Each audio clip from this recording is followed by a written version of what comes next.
Welcome back to our show. We're joined right now with our media correspondent, Fayrouz Al-Kholi. Welcome to the show, Fayrouz. How are you doing? Thank you for having me. Thank you, Ahmadi. We're very happy to have you because we've had quite a few questions actually about the recent cases of the media and the way that our news has been spreading globally in terms of the humanitarian crisis taking place in Turkey with the detained members of the faith.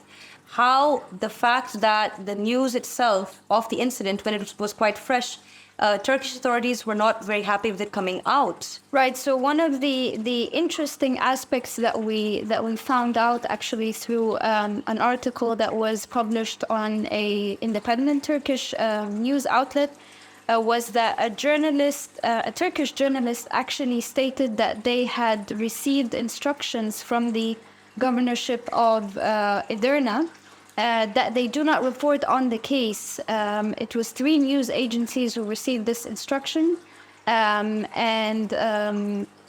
the case gained attention and the footage was spread on the social media, they were pressured or eventually had to make a statement a few hours later. So this was a very interesting aspect, and it just draws the question, why is it that they gave this instruction?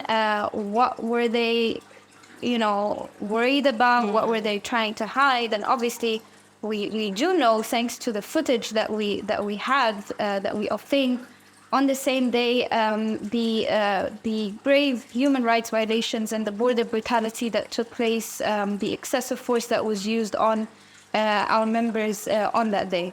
So that was an interesting information to find out, and obviously it goes along with the narrative that the Turkish media was adopting, trying to spread fake news and some sort of cover up on the actual events that happened.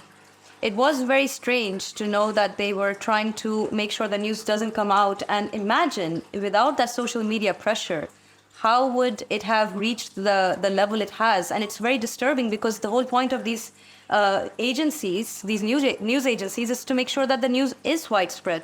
So imagine without social media, where would we be right now as a world? Yeah, exactly. And this is one of the facts that happened in this case. And this is also one of the things that Turkey, the government of Turkey, because this information, this pushing on them comes from the government, obviously, is one of the things they did that is totally illegal. And that was also the basis for us to call on the court, the European courts, and to make a case against Turkey.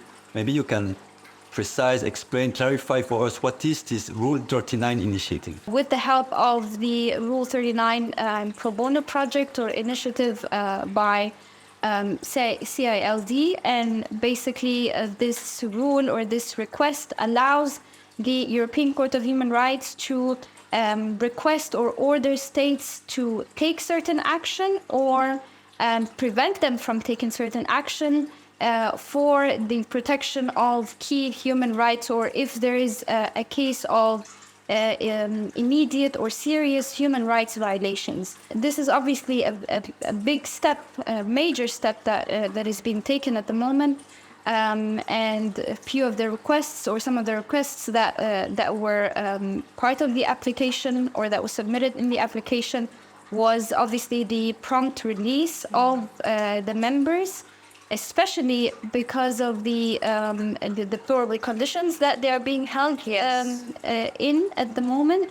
There are 22 children that are in detention right now, and obviously the vulnerable members that are being held right now under cases of medical neglect and a series of human rights violations that they are enduring in detention at the moment. And we've seen these testimonies. They've been coming out all the time, and I think that's also been a very big help to understand the conditions that they're in. And we're so grateful to CILD for making this Rule 39 initiative and supporting the Ahmadi religion of peace and light with it. And to you, Fayrouz, for your efforts with the press team and making sure that the story gets out there. So thank you so much. Thank you so much. Thank you for joining us today.